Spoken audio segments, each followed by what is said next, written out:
everyone, thanks for tuning in to another episode of Extremely Opinionated Small Business Saturdays podcast with your host Tiffany, Raine. Today we have a very special guest, Miss Tami Cook, all the way from California, and her business is Somatichealings. She is the person that you need to come to when you need to work on your skincare, when you want makeup for an event, when you need a deep tissue massage, when you have some trauma in your body that, she can help you work out. She's very knowledgeable. She's very helpful to the healing of the body. And I think you can learn a lot about how she started and grew her business. And thanks for listening. Welcome to Extremely Opinionated. I'm your host, Dr. Travis, and Tiffany from Small Business Saturdays. We hope that you can find something that you can utilize in your everyday life from our business owners who are thriving and successful today. Hopefully we can apply their life experience, expertise, and overall information that they have to share with us in our lives to improve it for the better. Thanks for listening. All right, Miss Tami, thank you so much for having a podcast with us today. I definitely appreciate you coming out from Somatichealings. Now, I've seen you on Instagram. I've seen your magic hands. I see what you do. I have yet to experience it, but I am so curious, and I would love to experience your magic hands, as so said to me. But I just wanted to find out a little bit about you and how you came to be in this field. Wow. Well, that's a loaded question. I got into this field because honestly, I was a makeup artist first. And when I would get my makeup done at the time, colors for brown skins were still like not as, let's say, abundant. That's probably a good word. And everyone still didn't know how to work with our shades. So when I would do events like fashion shows, whatever, I just never liked the way I looked as far as like the makeup application. And I'm like, so that's honestly what kind of jumped me into doing makeup. It was just like, I just want to look better in my pictures and look like how I look versus how somebody want me to look. And then it, like, once I started doing makeup, I really was seeing that a lot of people was covering up a lot of their imperfections versus working with their skin and, again, learning how to see themselves as themselves in their naked form, for lack of better words, as still beautiful with or without the makeup. So that's what branched me into aesthetics, because I wanted to be able to help people to be just as confident with and without makeup. And then as I was doing aesthetics, I became very close with massage therapists. I started seeing how they were always booked and people always wanted a massage. Like, aesthetics is definitely still good, but like it's like 80% massage, 20% aesthetic. And I just looked at it honestly as just a financial opportunity, and that was it. And I was like, well, I want to learn holistically because my aesthetic school was holistic. And I went to massage school. I want to do deep tissue sports. That was it. And then, about that, the whole energy stuff started happening. And I'm like, what is this? I didn't even study this crap. Like, I want to just do deep tissue sports, and like people are having emotional releases. And I knew about all those things because my colleagues, well, is that the best word to say? Well, people that was in school with me, they would do energy work. So I saw it. I'm like, I don't know what that is, but I don't do that. Like, so when it started happening in my treatment program, it started freaking me out because I'm like, I didn't study any of this. So how is it happening? And then that's what kind of took me into that realm. So it's like an evolution type of thing. No, I love that. And it's so true. Like, I think it's more of a calling than actually like, oh, I'm just going to study energy work or anything like that. I think sometimes it definitely calls you, like you're led to it. So I can relate to you on that aspect. Did you go to school in the Maryland area or was that LA? For aesthetics, I went to school in DC, actually. I went to the Veda Institute in Washington, DC. Oh, yeah, I know and that. That's where I went for my aesthetic training. And for makeup, I went to school for that too, which was Von Lee. And I went to massage school here in California, which is IPSB. And I also have a degree in psychology. And I went to school at Norfolk State University. I love that. I have a degree in psychology as well.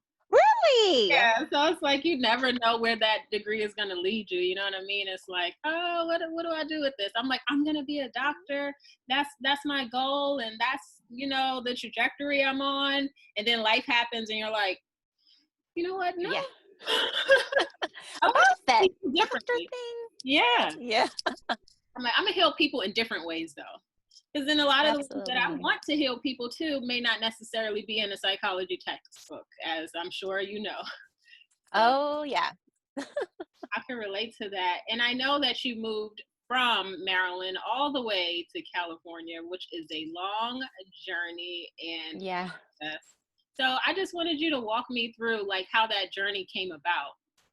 Whew. So that journey came about, I'm gonna say in 2017. I was kind of heard Los Angeles. And I had no idea why. I was not interested in Los Angeles, could give two craps less about Los Angeles. I was not a person who cared about like Hollywood and things of that sort. Like none of that was my jam. So I was really confused why Los Angeles came to me. And it just kept happening and kept coming, and it became louder and louder. And so in 2018, I was set, and I knew I was going to move to Los Angeles. And my first day of aesthetic school, my teacher asked us how we wanted to see ourselves in the future. And I said, well, I'm going to be in Los Angeles, and I'm going to be a professional makeup artist, and I'm going to be an esthetician. I'm going to work on set, and I'm going to work with the stars. And she was like, well, when are you going to do that? I was like, 2010. And she said, why 2010? I said, I don't know, but that's the date that came to me. So 2010 is when I'm going to do it. And July 1st, 2010, I moved to Los Angeles. I was physically here in Los Angeles. That's when I birthed into the city. I really love that because I think we are led a lot by our intuition if we listen. Yes. And I know you were saying this is your 10-year anniversary since you've been there. How has that experience, just the LA experience been, and is it what you thought it would be? Yes and no. I remember when I first landed here, I went out with some girlfriends, and this guy was like, "You're so happy. Where are you from?" Because everyone knew I wasn't from here initially. I don't know how. I guess my accent was really thick. I definitely didn't dress the way people dressed out here. So it was like a sore thumb, like clearly she's not from here. And I was like, oh, I'm from Baltimore and I just moved here like this week. And I was like fresh off the boat, for lack of better words. And he said, oh, that's why you're so happy. Oh, Give it a year or two. That's what he said to me. Give oh, it a year or two, and I think you'll be a little different. I said, well, being as though I grew up in Baltimore City, and a lot of people probably wasn't that happy there, I know I that's think right. I'm going to be just fine here. And he was like, okay. And 10 years later, I'm still singing that same tune, Still but happy. still happy. But Los Angeles is what I expected to a degree, and it wasn't to a degree, because I didn't think that honestly I would find myself here, because that's not what I was seeking. I was seeking to be a makeup artist and an esthetician on set and to the stars. Done. I found my soul journey. I found the deeper aspects of myself, and I bloomed into a fully expressed, knowing, and sound woman. So I did not expect that, because I wasn't on a spiritual journey when I came here. I was just on a get it done journey. So that's why I say yes and no, because I wasn't expecting that, and that's not why I came here. But I knew it was a calling, because I never had a concrete answer why I should move all the way across the country when I could do the same thing in New York, or I could do it in, certain aspects of like DC, Maryland area, because it was up and coming. Obviously not working on set, but like still you can do makeup, you can do aesthetics, and there's definitely places that have a pristine type of clientele. So it was very feasible. But again, I just it was a calling. So I chose to listen to the call, and I was young. So I'm like, all right, I lose a job, I leave some family behind. If it doesn't work, I still can come back. You can Like, come back. You could always yeah, come back. I can always come back. But I was like, but I felt like I couldn't always move forward in that direction. Like I felt like it was a window of an opportunity where I had to just jump into it, or it may not be as accessible if I waited longer. So I just dived in.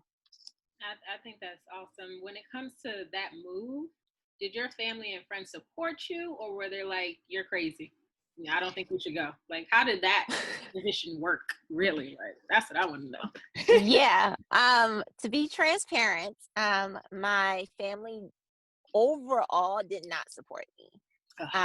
My mom and my sister did, and I would say one of my aunts did, but my family overall thought I lost my goddamn mind, because they're like, one, you're leaving a job that you have, you don't know anyone. Los Angeles does not have the best reputation. A lot of people think of Hollywood, they think of people losing themselves. It's this, the city of Los Angeles. Like, it's just a lot of negative connotations. And plus, you're thousands of miles away from everything you know. So my family didn't quite get why. My friends were supportive, because my friends know I'm ambitious, and they're like, honestly, it's really extreme, but if anyone can do it, I really feel you can. And that's what my friends said. So like, I had a going away party, and my friends like came out and they supported me, and it was so beautiful. And when I had like my going away party for my family, that feeling was not as liberating. I actually felt very sad, because I felt I wasn't supported. And they was like, well, when you come back, it was kind of like that. Like, when you come back, or if you need to come back. And it was just like, not like pulling me back before I could even move forward. And I'm like, I'm not coming back. Like, I just knew I wasn't. And yeah. So now, 10 years later, my family is surprised and accepting of me, because it's like, it makes no sense that you have a degree and you're now going to pursue a career as what is an esthetician exactly? Like, why are you going to do makeup? Like, it seemed so beneath a degree, so it just didn't make sense. And I feel they didn't support me, not because they didn't support me as a person, but because when you operate in a very logical mindset, when things doesn't make logical sense, it's easy to deny it and denounce it and say it's wrong and to judge it, especially if no one else has done it. Like, nobody in my family was a makeup artist, was an esthetician. Like, nobody in my family was into the beauty industry or wellness industry. Like, no. Like, the closest thing is a nurse. That was like the closest thing, but very practical. So they knew I was always different. That was clear. I was nicknamed Wild Thing when I was younger by my uncles, because I just was very like far out there sometimes with how I behaved and how I thought. I just never thought like everyone else. Yeah. So yeah. So like I said, now they see what I do. They see as more than that. And I think they're pretty like excited about it all. I think they got a little stressed when all this stuff happened, because they're like, oh my gosh, like, now what are you going to do? You can't work. And I'm like, I felt that way initially, but divine timing is everything. And I'm just looking at this as my little resting period, where I can just tune in and tap into more than a title. At this point. Like, I've been an esthetician, a makeup artist, an educator, an energy worker. And it's time now to just kind of strip the titles away and then birth my trueness and allow that to be my emanating aspect of self versus all these titles. So I'm just taking that as like this opportunity to reset and readdress my bigger purpose, my bigger why. I love that. I love that.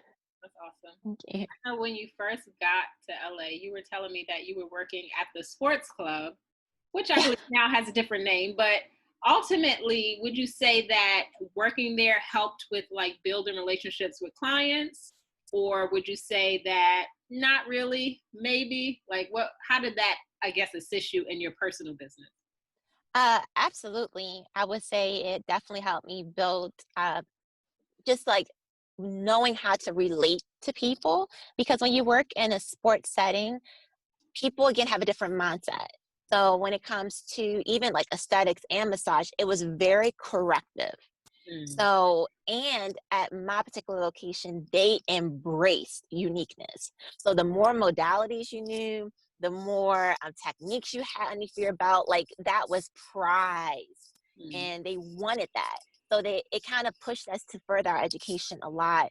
It really pushed us to be above and beyond.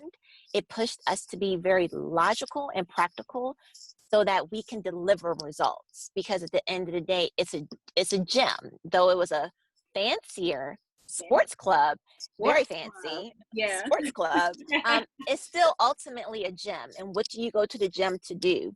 You go to the gym to get results. Right. What do you go to a sports club to do? You go to a sports club for an experience. Yeah. You go for a sports club for like a status thing. So I also learned too, like people that have or perceive to have status, what they expect, what is valuable to them. So to me, that was priceless, because if you're not exposed to those types of mindsets, because that's the difference. It's not per se the people that's different, it's the mindset. You then get to understand business from a different lens, because now you're dealing with business people that are running multi-million-dollar companies, and they are themselves have multi-million-dollar, so they just have a different mindset. So having that exposure to that type of mindset definitely helped me to grow with clientele and to attract that type of clientele, because again, it's the psychology behind the people. So no, I love that. You say, I guess, being in that atmosphere kind of helped you build on your self-confidence to where it propelled you into saying, you know what, I could do this myself on my own. Let me start my own business. I could learn here, but ultimately I know I have to expand, start my LLC, and just do this full time on my own. Yeah, absolutely. Because again, like, at first you go through this insecurity, because you work for these major companies. And I was honestly very blessed. Like my first job straight out of aesthetic school was at the Ritz-Carlton. Oh, wow. So I know. So I never worked at, and it's nothing wrong with, certain places, and I'm not going to name any just to not disrespect any places, but certain places where people generally go, like standard massage places and standard aesthetic places, that it's kind of like a, what's the word called? Kind of like they create an experience, but not really. It's like very by the book. Yeah. They're going to rub your leg, rub your arm, things of that sort. When you kind of work in a place that really, like a sports club, that is really about, because that's where I honestly learned the most. I worked a lot of different places, and I worked in like 5-star, 4-star luxury hotels. But honestly, where I learned how to like stand out as a therapist was Equinox / sports club. That's just the truth. Because again, these people are spending a lot of money, right? So sometimes when they go to hotels, they just know they're spending the money because it's the hotel. They're paying for the name. Yeah. So that's, again, when the insecurity comes in, because it's like, well, why would you pay for me if you're coming for this place specifically for this name? But when I worked at like a sports club or Equinox, they went for the name, but at the end of the day, it was about the technician. So it's like, does such and such do, and it's like, no, okay, well, I don't want them. I want this person. So it switched my perspective, because I'm like, yeah, it's definitely a location that's attracting them in, but the modalities and the techniques of the technicians is what's keeping them coming back.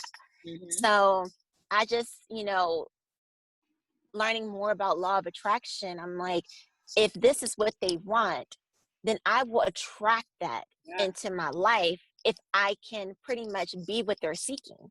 So it's like I already have the solution to their quote unquote problem. And so now they will seek that out. And LA, once you just got a reputation, hopefully it's a good one. Hopefully a good one. Hopefully it's a good one. It's like it will find you. It's just the most unique thing. It's something you have to really experience, but it really will find you. And I never took like any clients from Equinox or Sports Club. I never was like, come see me or anything of that sort. But like literally, I will have like a friend and they're like, hey, I want to introduce you to a client. And then that client will introduce me to their friends and their friends and their friends. And birds of a feather flock together. So people that have certain resources, they hang around people that have resources. So it's like, that's how you kind of get into it. Yeah. Or how I got into it. Is from that constant word of mouth. And again, these were former coworkers. So if I didn't have relationships with my coworkers, Absolutely. I honestly would have not gotten, I want to say, a strong half of my clientele, if not more. Wow. Outside, like when I started building my own, if it wasn't for my coworkers who sent people or friends or like, you know, some people I worked with somehow, some way, was like, oh, I got this girl for you. You should go see her. And I'm like, oh, okay, cool, thanks. And it's just like, and then that person loves you, you show up, you show out, and then they tell another friend, and it just keeps going. So that's how I honestly grew, is just really making sure I had my techniques underneath of my belt. I knew how to speak anatomically, and also meeting people where they are. Like, I can't have a conversation with a doctor the same way I can have a conversation with a pro athlete. Absolutely. Or, you know, so it's like they're going to speak, they may know the same language, they're going to speak it differently. One is going to be more in tune with their physical body. One is going to be in tune with the mental knowing of the body. So it's like you got to learn how to switch hats. And that's another thing I had to get really good at. It's like knowing how to meet that person where they are and allow the therapy to meet that need as well. That's awesome. And I know you were just talking about like the law of attraction, which is great. A lot of people use it. A lot of people just, hey, they may not know about it yet, but I just wanted to know how important spiritual balance is to you in your life. It's very important in my honest opinion, and this is me speaking in a more grown-up manner. I feel everything happens in that realm first and it trickles into the physical realm. To be very honest, that's where I'm at. And so if you have no awareness of spirituality, if you have no awareness of the unseen realm, you only operate in what you see. So it's hard to have faith, because what is faith? Not seeing, not knowing, just hoping and trusting that, fill in the blank. So when you tune into that spiritual aspect of yourself, you then can create miracles. You then can perform what appears to be healing acts, because you are tuned into a frequency that people are not generally tuned into. So to them, it appears like miraculous healing or healing itself, when in all actuality, it's just beingness. And that's the power of your beingness once you know how to tap into your human beingness. And you can then miraculously change and transform yourself. But when you are only operating in the linear way, those miracles, those inevitable, endless opportunities and possibilities are no longer in your grasp, because you've eliminated that out.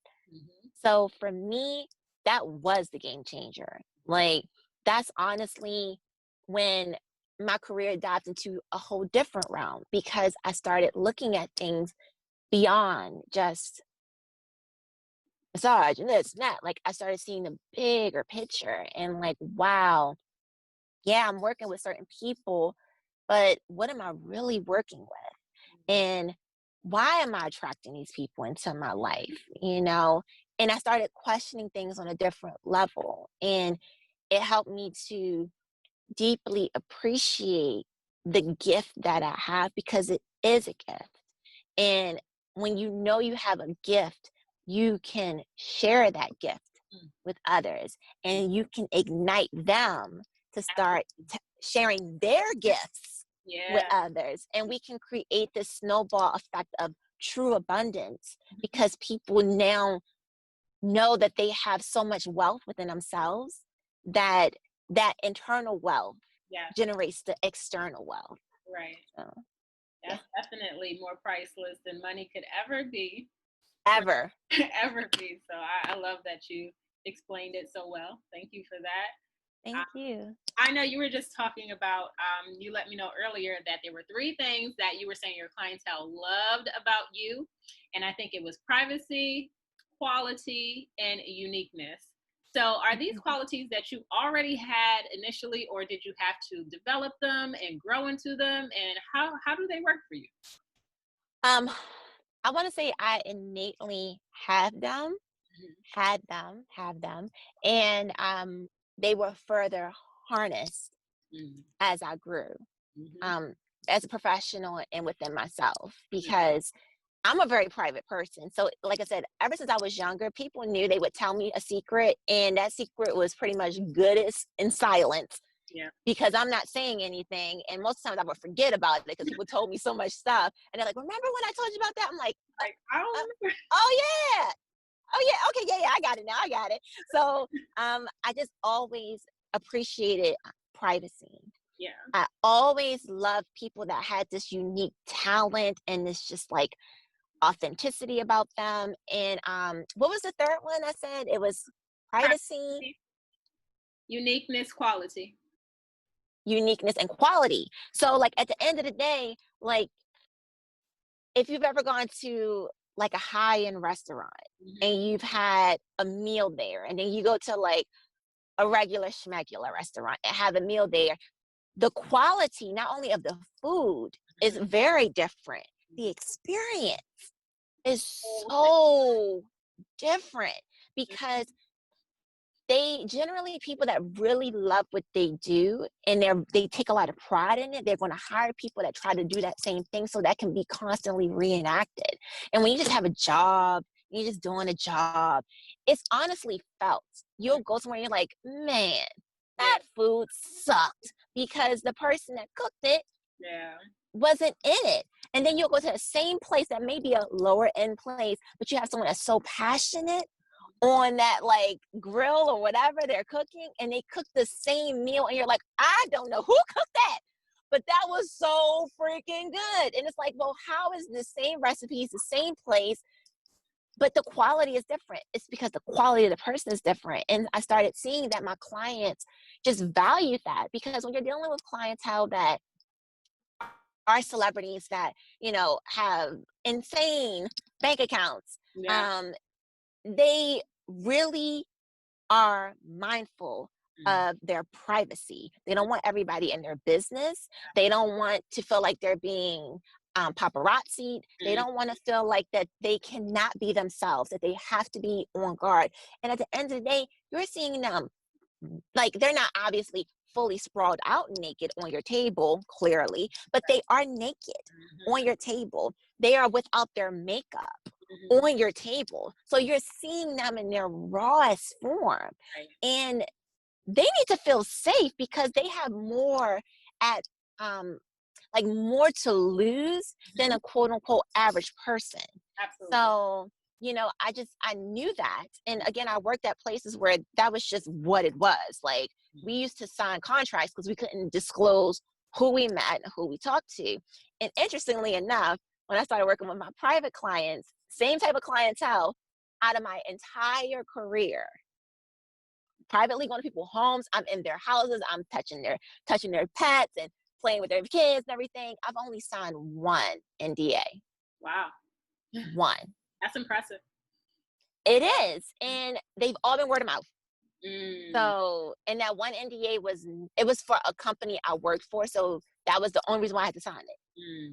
And it was like, they even was like, wait a minute, you're telling me you work with this type of clientele and no one has ever made you sign an NDA? I'm like, no, I've never signed an NDA except for that one time.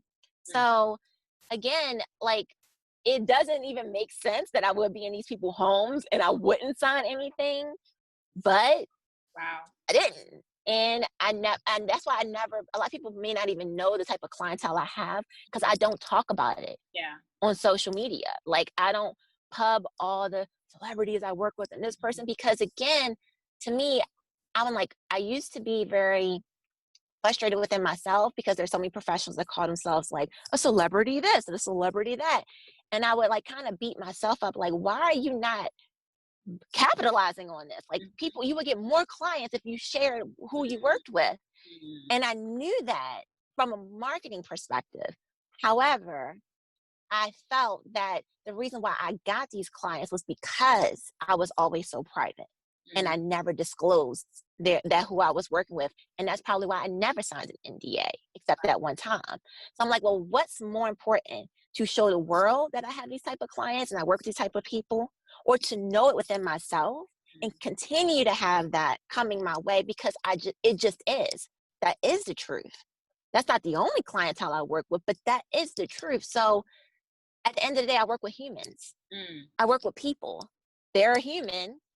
So that's who I work with. And so, that's really helped me to maintain a certain type of clientele as well as working with everyone else. And not one client feels a difference when I work with them.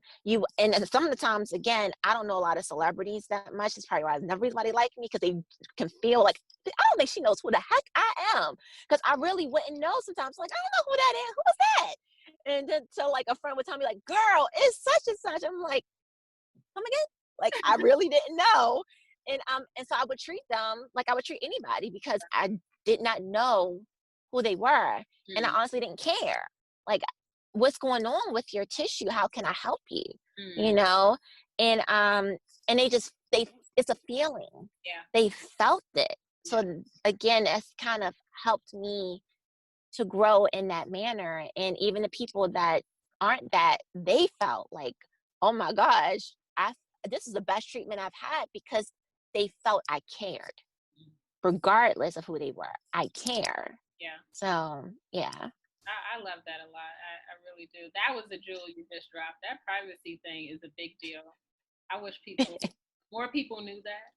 And and just being an authentic person overall, I think is important. And you embody that. So that's pretty dope.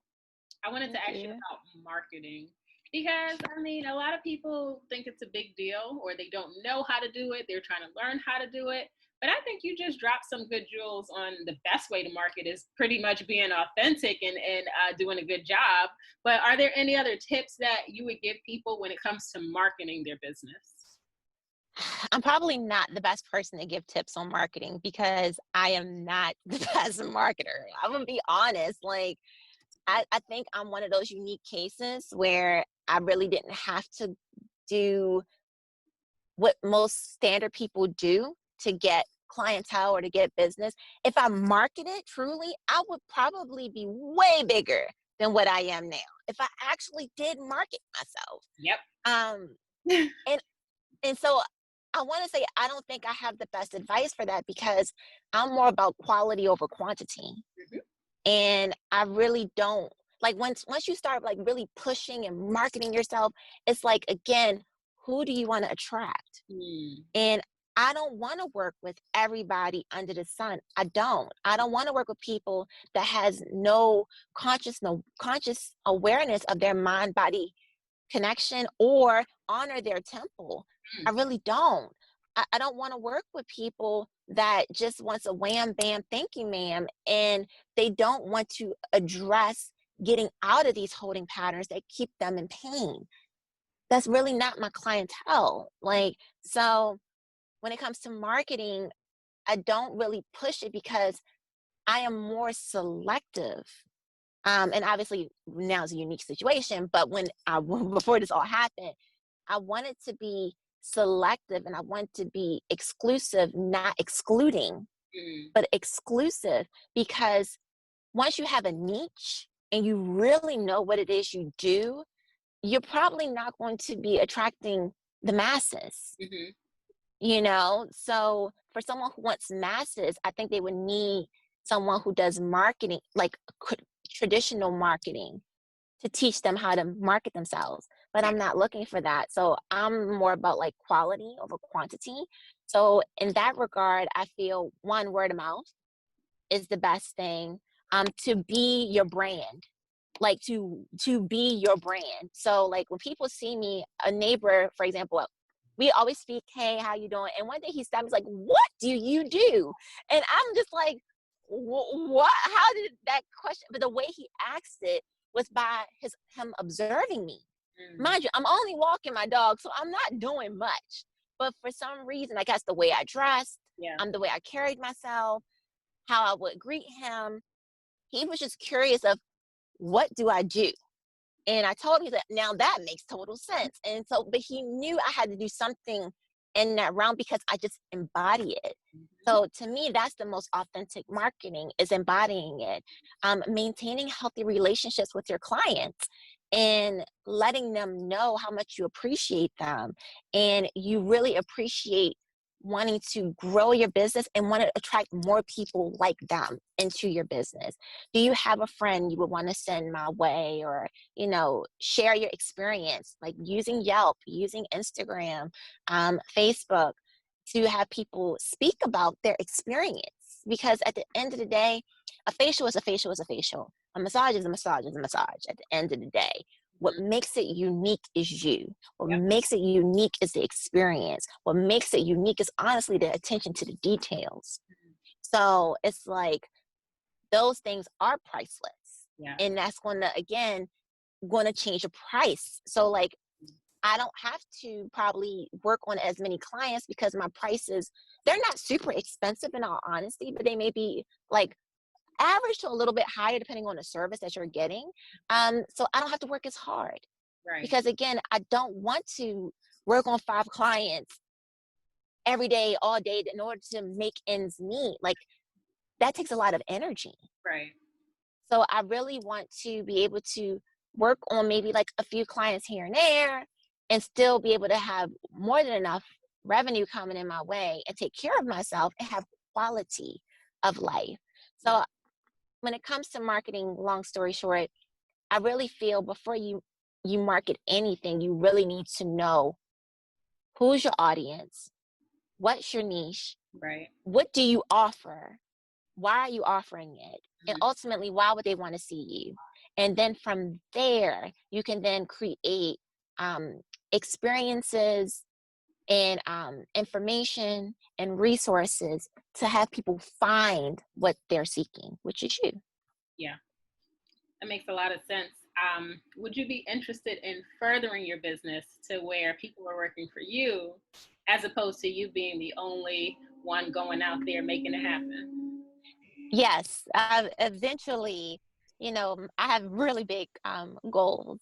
Even in all this that's happening, I really see how an opportunity is being paved to create a current lane and expanding that lane of wellness in our industry, and really helping therapists to see and experience the depths of their gifts, so that they can then again share that, and it just continues to grow this energy field of wellness.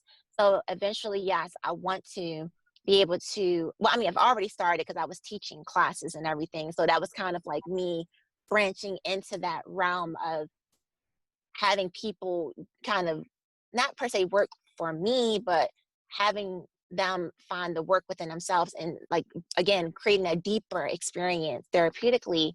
And eventually I do want to be able to pass the torch on and have maybe a few people that can really understand, overstand, and understand wellness, and be able to provide that for clients. And I work with a few clients here and there, and I have a baby that is in its developmental phase. I'm hoping she'll be birthed September, hopefully, maybe October, depends. But I am in the midst of creating something now. I have been creating it since April, late March, and once she's birthed, it's really going to allow me to kind of step away Mhm. slowly from the treatment room, working with my select clients here and there, but stepping more away from the treatment room per se and stepping into a grander space of educating, providing tools and resources for professionals and individuals, and really creating this experience of wellness and living and embodying Mhm. Well, I would it. love for you to connect with our team because we would love to help you expand and Thank you. grow and deliver that baby that you have. And I don't know if you want to share a little bit of it at all, but I know you were saying a little bit about, those beautiful head scarves that you have. Maybe that's a part of it, possibly. Not quite, not at all. Very different. Okay. What I can say is that it's something that's created with intention. It's something that's created with purpose. Perfect. It's going to help people to maintain their current state of wellness and enhance it. Mhm. And it's going to help to bring a perspective to um, a traditional experience that is more rich and full. So, yeah, I know it's very broad, but I'll it's take it's it. just it's a labor of love. Let's say that's being created, and I'm really it's on like nothing is new under the sun, So what I'm creating is nothing new. Like, let's be clear. It's new for me. It It's not never new came under the from sun. Tammy before, so it's new. Right. It's never came from me. And while I'm creating this, I'm seeing the beauty of other people creations, whether that's a product, whether that's a scarf, whether that's clothing. When you step out of a consumer mindset and you step into a creator Mm. mindset and you really create something that people are going to use on a larger scale, hopefully, it really makes you appreciate so much more everything you pick up that you physically have to purchase, because now you know how, at least a glimpse of how much work goes into one thing. Mm. Absolutely. So, yeah.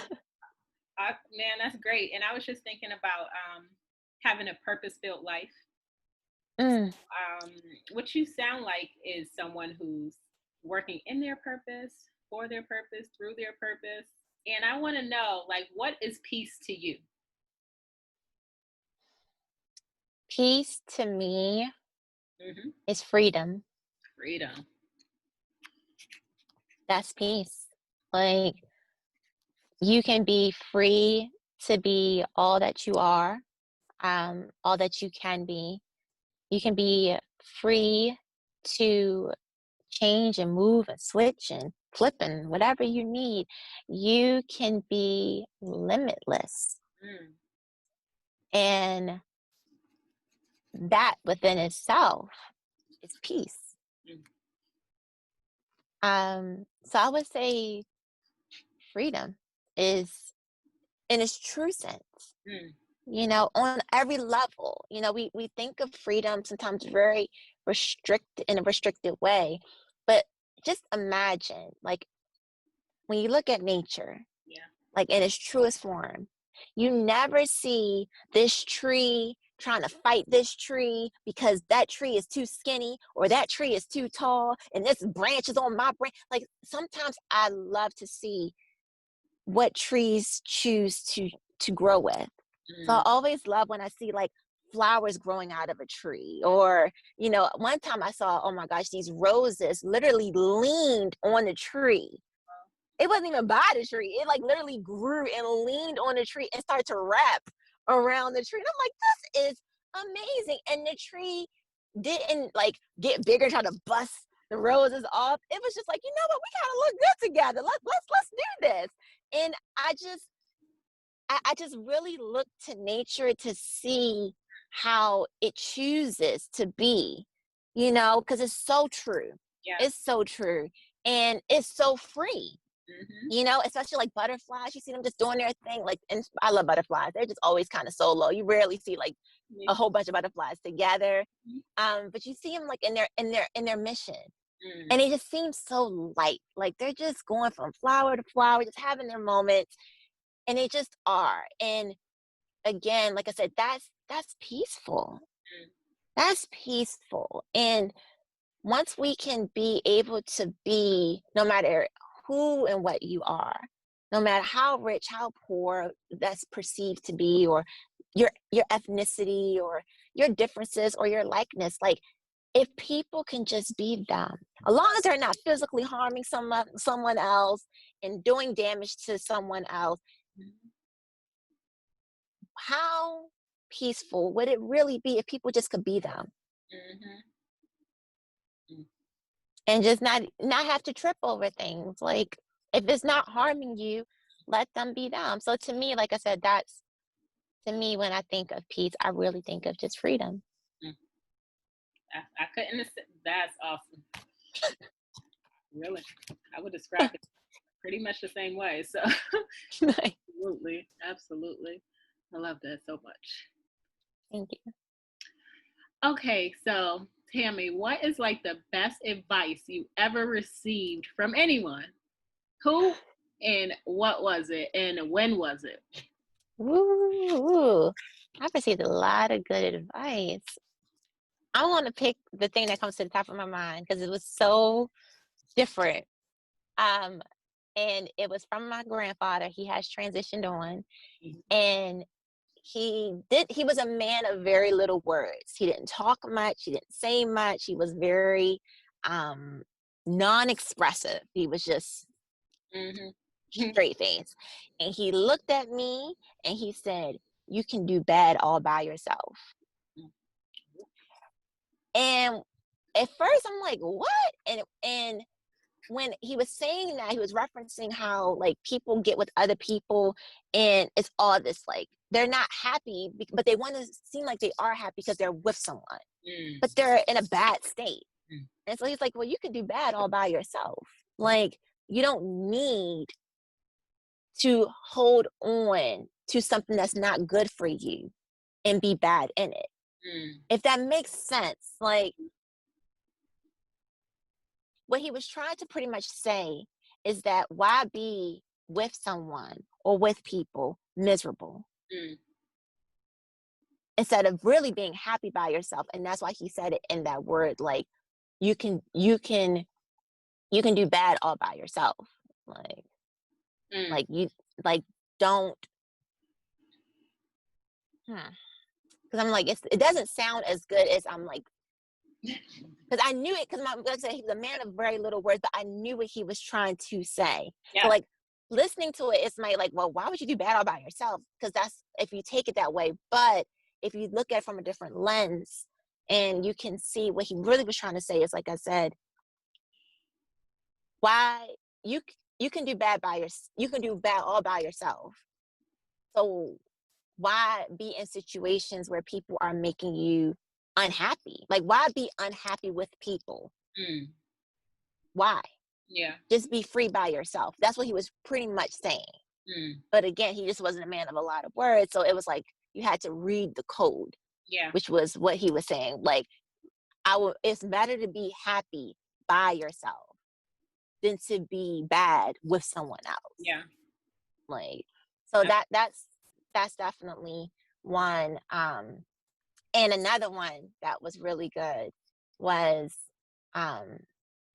you have to become what you're looking for is looking for. Ooh. I want to say, I would probably say, because like I said, I could feel what my grandfather was saying, so that may be hard to receive from an audience perspective. But this one is more very to the point. You have to become what you're looking for is looking for. And I was introduced to that quote in 2012, and it was from this preacher. And I don't remember his name, but he was giving a sermon. It was pretty much a young lady who was like lusting over this boy. And she was just like, "Mom, he is so this, and this, and that." And her mom looked at her and said, "Honey, a boy like that wouldn't want a girl like you. Ooh. And Mm. she wasn't trying to be super mean to her daughter, but pretty much her daughter was not on the same caliber as that boy. So she's like, why would he pretty much want you if you're not that? You ain't it. And so when he said that, he was saying again, like, you have to become what you're looking for is looking for. And to me, that made so much sense. It was so deep and it's so layered if you really sit with that. Because a lot of times people want all these things again, like I want to have this, I want to have this, I want to have this, I want to have that, but it's like, but you're not that. Right. You're not that. So you're trying to do this uphill battle when if you just kind of release that and you become that, you will just like Thor and his like hammer. You just will literally put your hand out and then ding, like the hammer will come into your hand and it's yours. It's magnetic. Absolutely. So it's like, you know, that's what I really helped me in my growth, especially in Los Angeles, was understanding your magnetism. That's good. That's awesome. Yeah. And I think what you're saying is not just for personal and romantic relationships, but friendships, business relationships, health, mental health, all of those things. I mean, I think you definitely need to embody it first, then attract it to you. That's great advice. What advice can you give people who need to or would like to be more tapped in with self?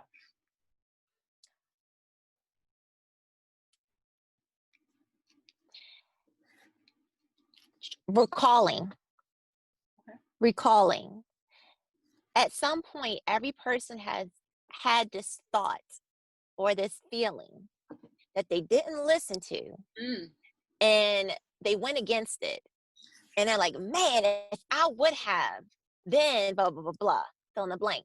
So I would say recalling is really powerful, because if you can recall every time you didn't listen to that voice or that feeling, and what you didn't want to happen actually happened because you didn't listen, it will help you to then tune in to yourself, because you're like, I remember last time I didn't feel good when I went into this space and this happened, and I have that same feeling now.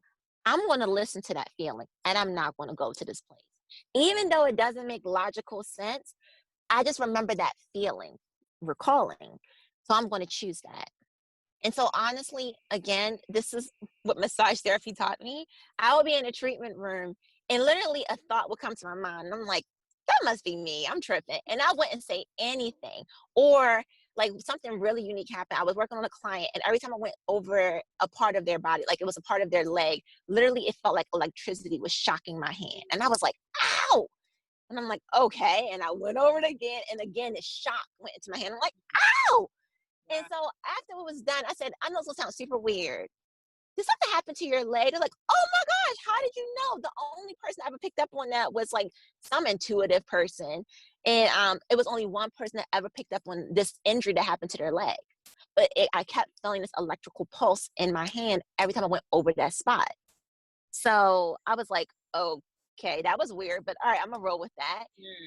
And different things kept happening in my treatment room. Like I was working on someone and I went to work on their sacrum, and their sacrum felt really weird to me. And I'm like, that's weird. I've never felt a sacrum that felt that way. And so once we were done, I was like, hey, random question. Did something happen to your sacrum? And they just looked at me, and it was like, when I was like freaking 7, it was like, wait, do you think that's why because they had this chronic hip pain they could never get rid of. And I was the only person that felt that their coccyx was actually bent in. So instead of it being like this is the sacrum and this is like your coccyx, it was like this. Oh. So I was like, wow. I think your coccyx got bent in and it never like healed properly or something like that.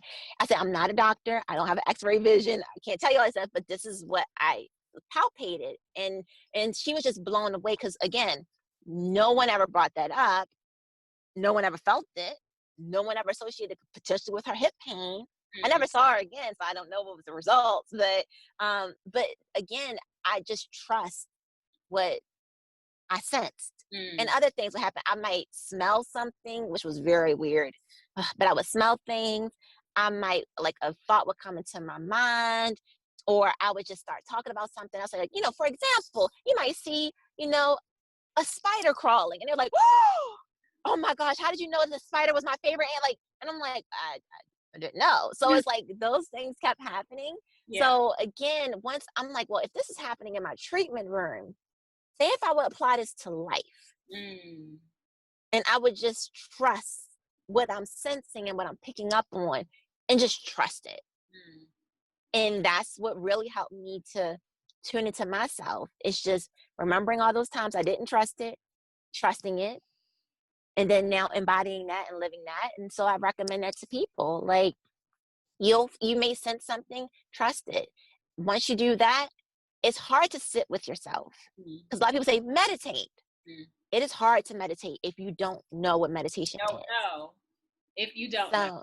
If you don't know. But if you do, meditation is another great tool with tuning in. Also, to me, the best way of tuning in is feeling. Like I said, like, just sensing.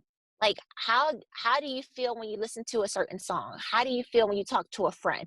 How do you feel when you go into work? How do you feel? Like, just tuning into those things, because that is pretty much like your barometer. It's telling you what's going on. You just haven't listened to it. So once you can learn how to listen to that and actually do something about it, then it will help you to start trusting your navigation. That's your inner compass, so that you can start navigating through life. And it's okay to make errors, because you actually learn from those. Detours, right? Absolutely, right. So, and again, people get like very deterred by that, and they're like, oh, I messed up, so they don't want to do it again. But that's good, because again, if you didn't have that experience, you wouldn't know how to move when the experience comes again. So now when it comes again, you could be like, oh, I remember that. Oh, now I know to move left, or I know to move right. So, like, everything is a school. This is the school of life. They call it that for a reason. Earth is the school of life. Yes. So, like, just enjoy the ride, but just constantly tune in, check in, how you feel. Let that be your keyword. How do I feel? I love that too. Yeah. And recalling, that's something I think everybody needs to take note of, because that was a jewel. That was a jewel for sure. And that kind of leads into my next question of, what would you tell your 18-year-old self? Man, so let's see. I was a freshman in college. I would tell my 18-year-old self, you're going to go through a lot of highs and a lot of lows. You're going to experience things that will hurt you, and you're going to experience things that will uplift you. Though I am your future self speaking to you, I won't change your course nor encourage you to, because this will ultimately allow you to develop into the greater aspect of yourself. So enjoy your journey. Be in the moment, and trust that you will be taken care of. And I'll see you on the flip side. Did you plan that? That was just too perfect. No, I didn't. I had to really think about myself. And I'm like, because it's like, why try to, it's like, I think sometimes we mess ourselves up by trying to give direction. And sometimes that's not what's needed. It's so much beauty in the unknown, but to know that you'll be safe in the unknown is needed. Yeah. And that's why, I will let my 18-year-old self know you're going to be okay in all of this, even though it's good and some challenging things and all that. I'm going to see you on the flip side, because I'm my future self talking to my past self. So, or my inner self talking to my outer self talking to my inner self. Like, that's truth. And I would just rather share with my younger self truth than trying to navigate her into a route that would ultimately take me off my course where I am now. Absolutely. I love that. One thing I love to say and use in my personal life, but also tell to my friends and family all the time, is I had to learn how to be comfortable in my discomfort. You know what I mean? Because I think so often we choose to stay in our comfort zones and we're like, oh, this is what feels good. This is what I'm used to. This is what I know. You can't expand that way. Life is about expansion. You can't expand just being in that little comfortable bubble of people, scenarios, situations, friends, whatever. If you stay in that box, you won't ever get anywhere. You won't ever grow. And like you said, you know, life, school of life, right? We're here to learn, to grow, to prosper, to expand. So at the end of the day, you have to be comfortable in your discomfort. So now I've learned, you know what? How can I be uncomfortable today? What do I need to do to get out there and be uncomfortable? Right now, being on camera, it's not, you know what I mean? I'm like, okay, I'm just gonna do it. I'm gonna do it, and I'm gonna get better at it. And guess what? It is what it is. But I'm here. And I think you and I are both creators. So just being creators, we have to also have things that inspire us. So what are some things that you personally have in your life that inspire you to be just the best creator you could be? I would say the majority of people in my immediate circle are my biggest inspirations. Like my mother, the fact that she did what she could do with what she could as a single parent actually inspires me as an adult, because I'm like, man, I cannot even imagine being, 19, 20 something with children.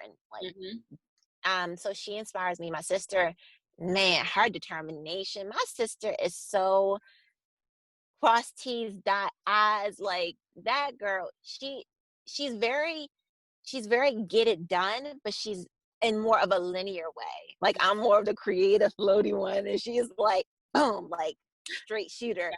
So she inspires me. Lewis inspires me because he has evolved so much. And just like, I mean, we call ourselves our soul tribe. We call ourselves like, my soul tribe inspires me. It's just so many people that I've named a few, but like, it's so many. And again, I feel blessed to have that, to have so many people that inspire me. And even my dog, he has given me the blues, but like he has showed me the beauty of nature. That was a huge inspiration because I didn't get nature like that. Like I always had a connection with the earth and I love the earth, but it's very different where you have to not only share a space with another living being, but another being that's not in your same species, that speaks a completely different language than you, that has extreme anxiety and extreme fear. And I didn't realize I didn't really grasp trauma until I had him. Because we think humans have trauma. We know about human trauma. But the fact that I got him at 8 weeks, supposedly he was 8 weeks. I think he was. But I got him at 8 weeks, and he had so much trauma at 8 weeks. Everyone thought he was a rescue when I first got my dog, because that's how high strung, anxiety, fear. He still is that way. He's calmed down a lot, but he still is that way. So it was a lot having a type of pet like this, when I was like, all I wanted was a regular dog, and I got the far left type of dog.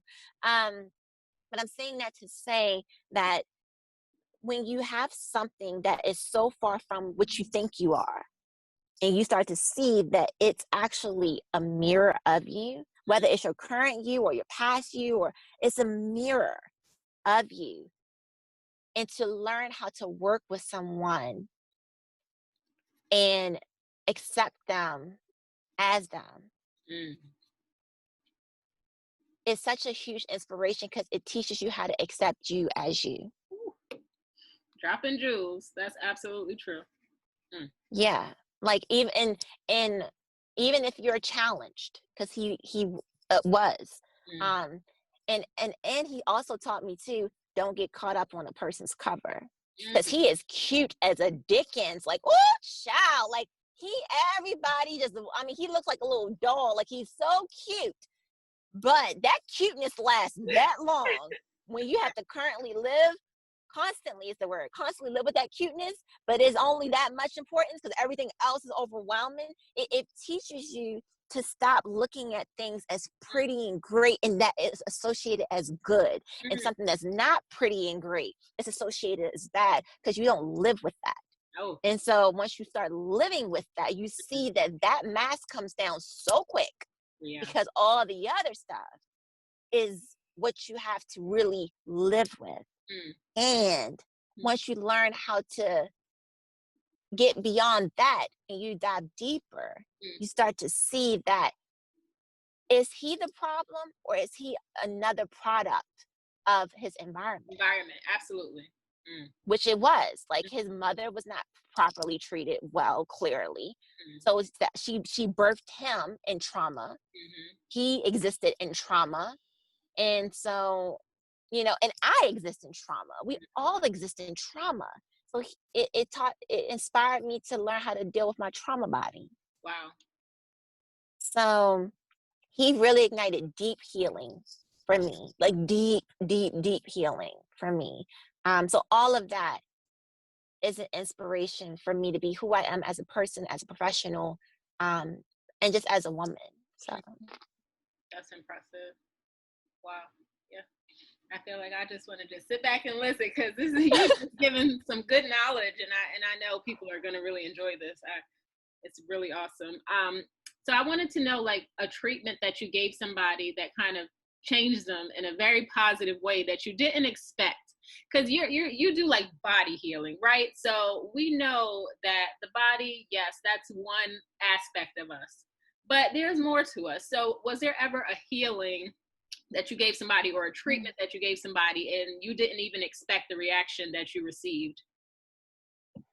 wow, it's been a lot of them. I'm going to say I worked with this client. This particular client had a drop foot. They was originally paralyzed, regained their ability to walk again. They were had a 3rd-degree burn on a body part, and they were in so much pain, and their burn was so severe, even though it was healed up. It was like a year and a half post their burn. So again, this person was originally paralyzed from a surgery. They gained their ability to walk again, but because of that, they walked very off. Their foot was collapsed. They had neuropathy. They had a 3rd-degree burn on their body. And so I had them, and it was like in chronic pain and very like constantly itching that burn spot. So I've never experienced a client like that. And I worked with that client a few times, and like I would say probably after a few sessions, like maybe 3, the client stopped taking their pain medication. That client scar improved significantly to the point they was considering not getting a second grafting done because they saw how much it improved. That client walked completely different. They stood up straight. I was just like looking at them. I'm like, and they was like, feel the zone, feel this area where, their burn was. And obviously I'm working on the body so I can feel it, but like, it was insane how much it improved texturally. So I wasn't expecting all of that, especially, like I said, when I say this client was in some pain, the fact that they were not like, they didn't need their medication, and they realized that was actually keeping them in pain a little bit, was their pain medication, because it wasn't really helping the situation for them, and again, I didn't tell them to do any of this stuff. This is stuff that they decided to do. And that was like the most wow. type of experience I had with the client. I would say probably that one. Wow. It was so much change in such a short period of time, and they just were. And when I first worked with them, I was like, oh my gosh, I knew they wasn't going to harm me, but they was just so delusional on so many levels. And like after, like I said, a few sessions, it was like they were unrecognizable. They didn't talk the same. They didn't act the same. I'm like, what the heck? What is this? And so that's when I started really seeing like the power of, and it wasn't me. Like I could be in my ego and say, yeah, I did that. No, I didn't do any of that. What honestly I don't actually consider myself a healer. I heal myself. Yes. I don't consider myself a healer for others. What I do is I help people to tune into themselves by feeling themselves in a way they never felt themselves before. That ignites their healing. Yeah. So you help them because it's awareness. They Yes. heal themselves, basically. They heal themselves. Yeah, through awareness of self. Yeah. So, and that's what I feel like he had such an awareness of himself, and he's like, wow, I don't have to be in pain. And the pain drives you crazy. So the fact that he was out of pain, the craziness took away the itch, the itch. And it just, he started to self-soothe on a deeper level. I love that. That's a powerful Yeah. Definitely. So if I say, you know what, I need to book a session with Tami immediately because she knows what she's talking about, and I need this facial, I need this massage, whatever I need, I'm gonna book you. What if I'm coming to somatic healing? What do I expect? Like, what am I in store for? Expect the unexpected. I would say that. Honestly, my sessions are very much so curtailed to each individual. I don't have a cookie cutter way of doing things. Even my energy sessions, like I may do certain steps that are the same, but it's so never the same ever.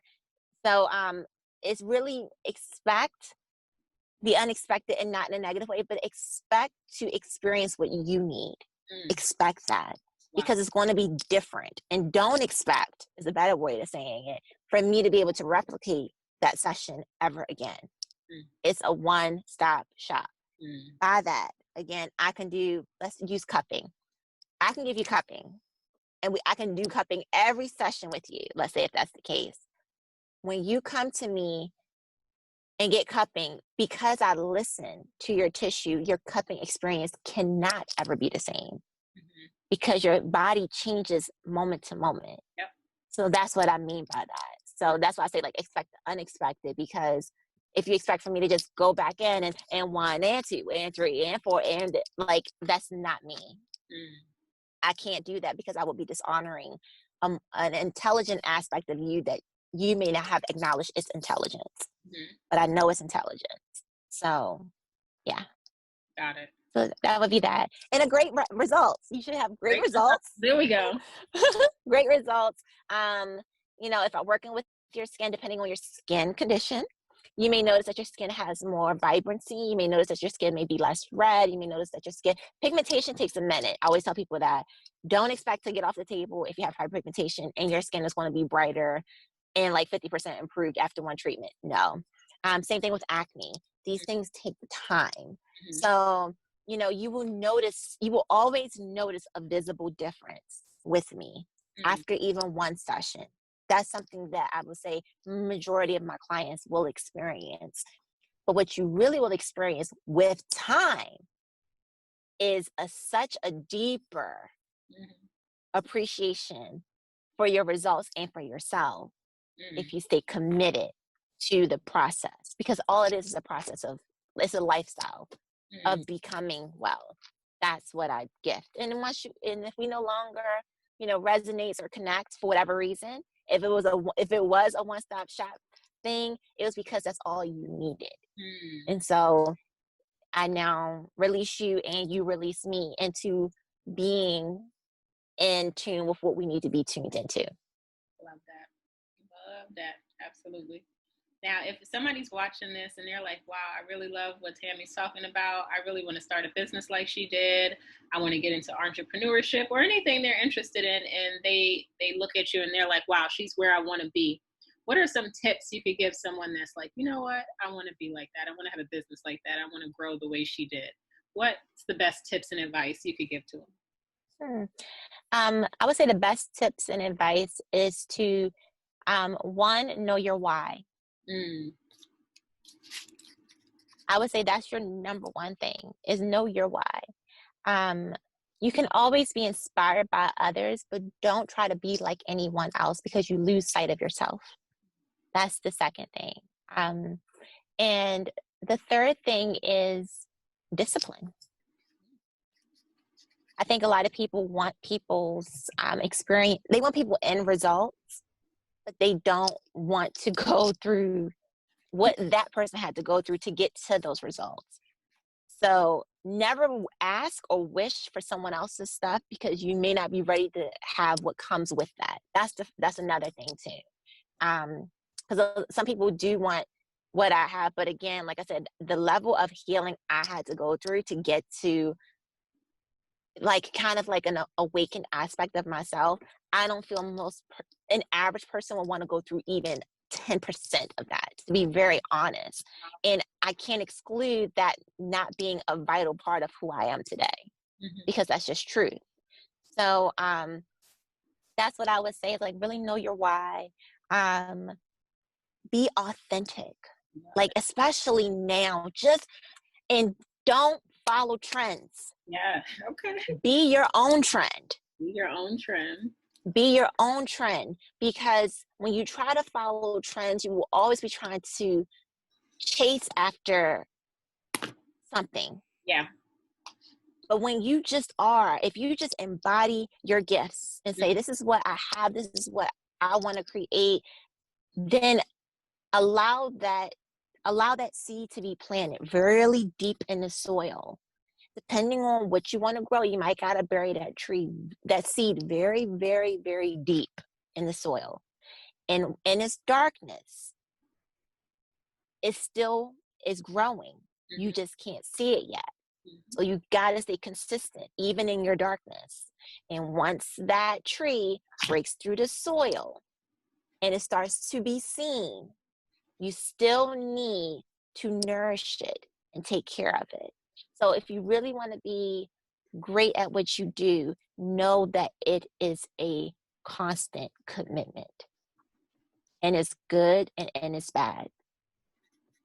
And even if people can't see your fully bloomed tree, doesn't mean that it's not growing in the way it's meant to be. Absolutely. That is awesome. That's a great way to wrap up. I mean, consistency is key for sure. It definitely is. I think you really gave like some hidden gems, because we could talk about business and marketing and finance and all of those things, but without these things, it'll be hard to maintain. It definitely will maintain for sure. I appreciate your time today. I appreciate your business and all you do. How can people find you? How could people subscribe to you? Like, tell them where to find you. Yeah, so you can find me on Instagram right now. That's probably where I'm the most active. And my Instagram handle is Somatichealings, and I'll spell that out because I know it's a long word, but it's SOMATICHEALINGS.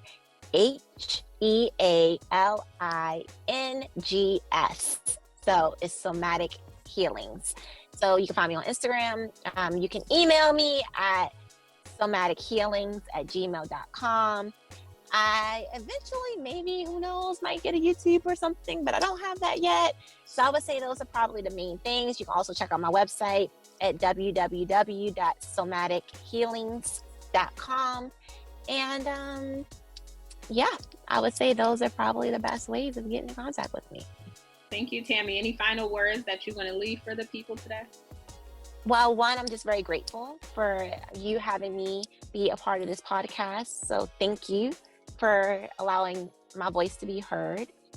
And whoever is tuning in, I really hope that you can gain, even if it's just one nugget of knowledge But I really wish that whoever listens to this really have an inner spark within themselves to just really ignite their gifts and their passions and their talents and be confident to share it with the world. Oh, wow. I do hope that that is what will come of some people that at least listen to this. Wow. I touch and agree with you, sis, on that one. Thank you. Absolutely great. Thank you so much tonight, and thank you all for watching. Check us next time. Thank you. Our Coaches for Freedom podcast, Small Business Saturdays. Thank you.